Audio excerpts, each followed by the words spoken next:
we all need a reason to wake up. For me, it just took 11,000 volts. I know you're too polite to ask, so I will tell you.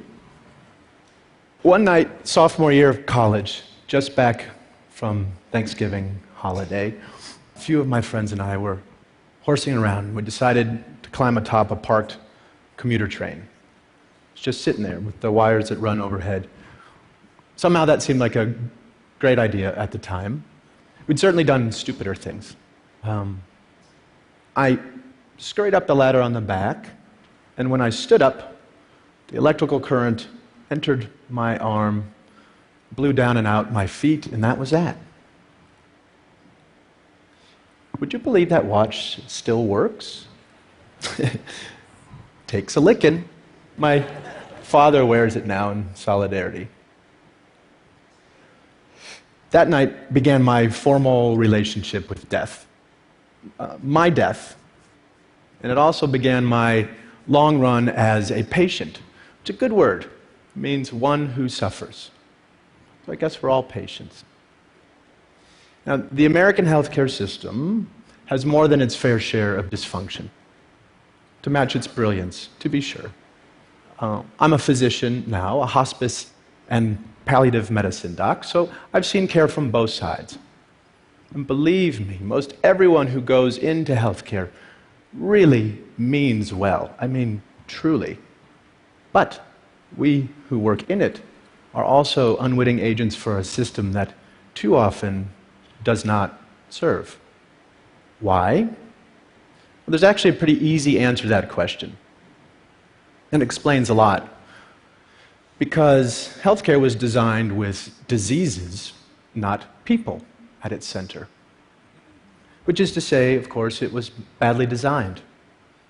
And nowhere are the effects of bad design more heartbreaking or the opportunity for good design more compelling than at the end of life, where things are so distilled and concentrated. There's no do-overs. My purpose today is to reach out across disciplines and invite design thinking into this big conversation. That is, to bring intention and creativity to the experience of dying. We have a monumental opportunity in front of us before a universal, one of the few universal issues, as individuals as well as a civil society, to rethink and redesign how it is we die. So, let's begin at the end. For most people, the scariest thing about death isn't being dead, it's dying, suffering. It's a key distinction. And to get underneath this, it can be very helpful to tease out suffering which is necessary, as it is, from suffering we can change. The former is a natural, essential part of life, part of the deal. And to this we are called to make space, adjust, grow. It can be really good to realize forces larger than ourselves. They bring proportionality, like a cosmic right-sizing. After my limbs were gone, that loss, for example, became fact, fixed, necessarily part of my life. And I learned I could no more reject this fact than reject myself. It took me a while, but I'd learned it eventually. Now, another great thing about necessary suffering is that it is the very thing that unites caregiver and care receiver, human beings. This, we are finally realizing, is where healing happens. Yes, compassion. Literally, as we learned yesterday, suffering together. Now, on the systems side, on the other hand, so much of the suffering is unnecessary, invented, serves no good purpose. But the good news is, since this brand of suffering is made up, well, we can change it. how we die is indeed something we can affect. Now, making the system sensitive to this fundamental distinction between necessary and unnecessary suffering gives us our first of three design cues for the day. After all, our role as caregivers, as people who care, is to relieve suffering, not add to the pile. True to the tenets of palliative care, I function as something of a reflective advocate as much as a prescribing physician. Quick aside, palliative care, very important field, but poorly understood. While it includes, it is not limited to end-of-life care. It is not limited to hospice. It's simply about comfort and living well at any stage. Okay, so please know that you don't have to be dying anytime soon to benefit from palliative care. Now, let me introduce you to Frank. He sort of makes this point. I've been seeing Frank now for years. He's living with advancing prostate cancer on top of long-standing HIV. We work on his bone pain and his fatigue, but most of the time we spend thinking out loud together about his life, really about our lives. In this way, Frank grieves. In this way, he keeps up with his losses as they roll in, so that he's ready to take in the next moment. Loss is one thing, but regret quite another. So Frank has always been an adventurer. Looks like something out of a Norman Rockwell painting, and no fan of regret. So it wasn't surprising when he came into clinic one day saying he wanted to raft down the Colorado River. Was this a good idea? With all the risks to his safety and his health, some would say no, many did, but he went for it while he still could. And it was a glorious, marvelous trip. Freezing water, blistering dry heat, scorpions, snakes, wildlife howling off the flaming walls of the Grand Canyon. All the glorious side of the world beyond our control. Now, Frank's decision, while maybe dramatic, is exactly the kind so many of us would make if we only had the support to figure out what is best for ourselves over time. So much of what we're talking about today is a shift in perspective. After my accident, when I went back to college, I changed my major to art history. Studying visual art, I figured I'd learn something about how to see. A really potent lesson for a kid who couldn't change so much of what he was seeing. Perspective, that kind of alchemy we humans get to play with, turning anguish into a flower. Flash forward, now I work at an amazing place in San Francisco called the Zen Hospice Project, where we have a little ritual that helps with this shift in perspective. When one of our residents dies, the mortuary men come, and as we're wheeling the body out through the garden, heading for the gate, we pause. Anyone who wants. Fellow residents, family, nurses, volunteers, the hearse drivers too now. Share a story or a song or silence as we sprinkle the body with flower petals. It takes a few minutes. It's a sweet, simple parting image to usher in grief with warmth rather than repugnance. Contrast that with the typical experience in the hospital setting. Much like this, floodlit room lined with tubes and beeping machines and blinking lights that don't stop even when the patient's life has. Cleaning crew swoops in, the body's whisked away. It feels as though that person had never really existed. Well-intended, of course, in the name of sterility, but hospitals tend to assault our senses. And the most we might hope for within those walls is numbness. Anesthetic. Literally the opposite of aesthetic. I revere hospitals for what they can do. I am alive because of them. But we ask too much of our hospitals. They are places for acute trauma and treatable illness. They're no place to live and die. That's not what they were designed for. Now, mind you, I'm not giving up on the notion that our institutions become more humane. Beauty can be found anywhere.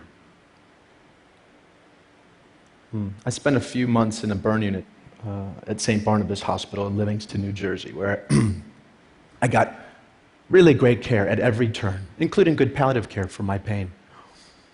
And one night, it began to snow outside. I remember my nurses complaining about driving through it.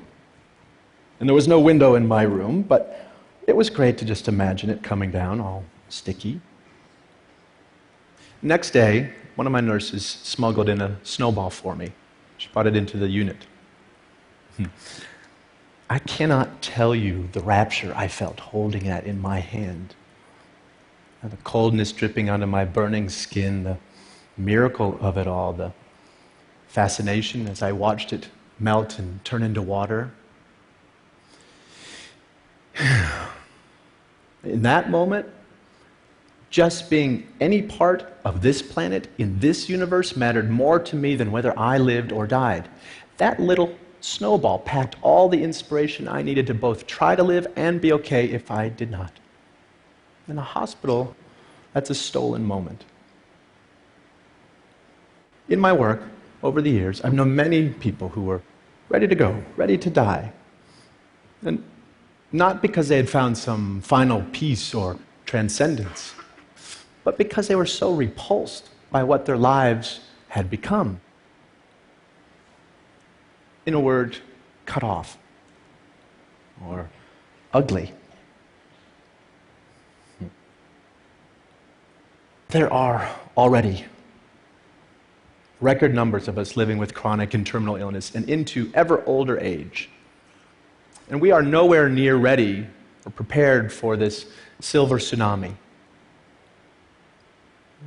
We need an infrastructure dynamic enough to handle these seismic shifts in our population. Now is a time to create something new, something vital. I know we can because we have to.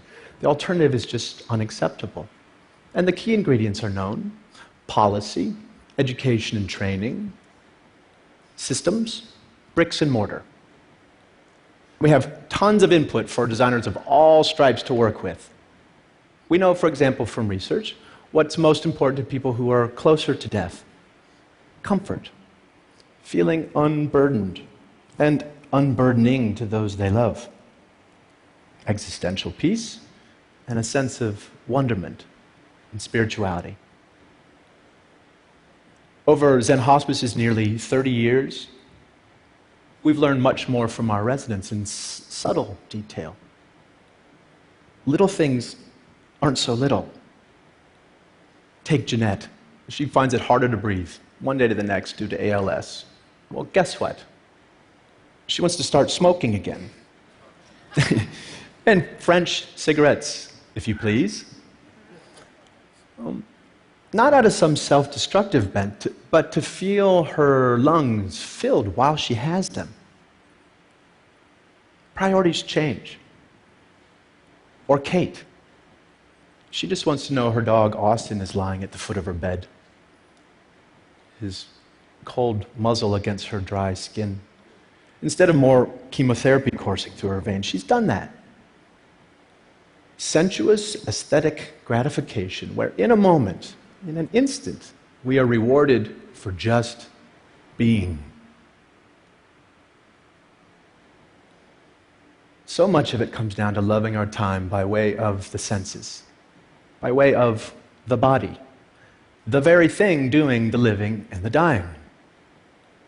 Probably the most poignant room in a Zen Hospice guest house is our kitchen, which is a little strange when you realize that so many of our residents can eat very little, if anything at all, but we realize we are providing sustenance on several levels: smell, the symbolic plane. Seriously, with all the heavy-duty stuff happening under our roof, one of the most tried and true interventions we know of is to bake cookies.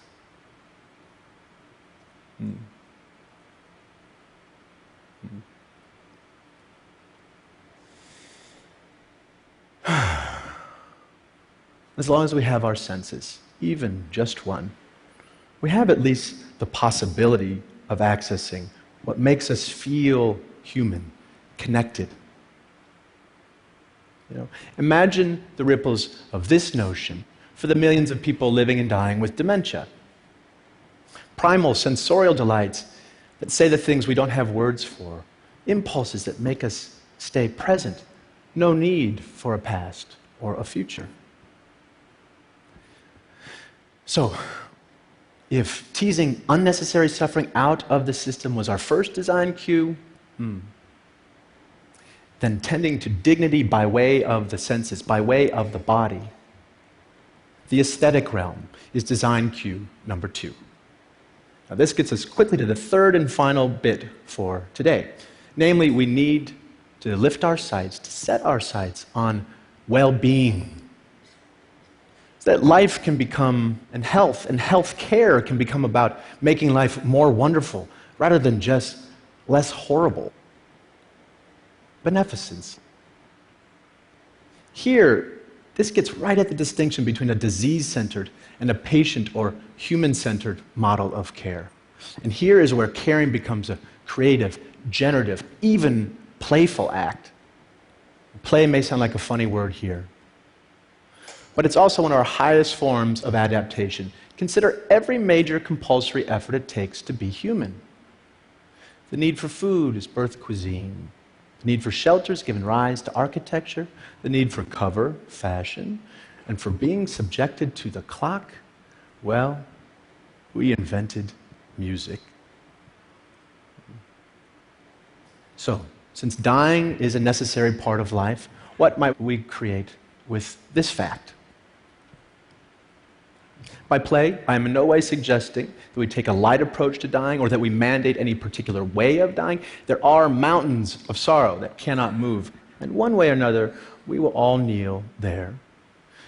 Rather, I am asking we make space, physical, psychic room, to allow life to play itself all the way out, so that rather than just getting out of the way, aging and dying can become a process of crescendo through to the end. We can't solve for death. I know some of you are working on this. Meanwhile, we can design towards it. Now, parts of me died early on, and that's something we can all say one way or another. I got to redesign my life around this fact, and I tell you, it has been a liberation to realize you can always find a shock of beauty or meaning in what life you have left. Like that snowball, lasting for a perfect moment, all the while melting away. If we love such moments ferociously, then maybe we can learn to live well, not in spite of death, but because of it. Let death be what takes us, not lack of imagination. Thank you.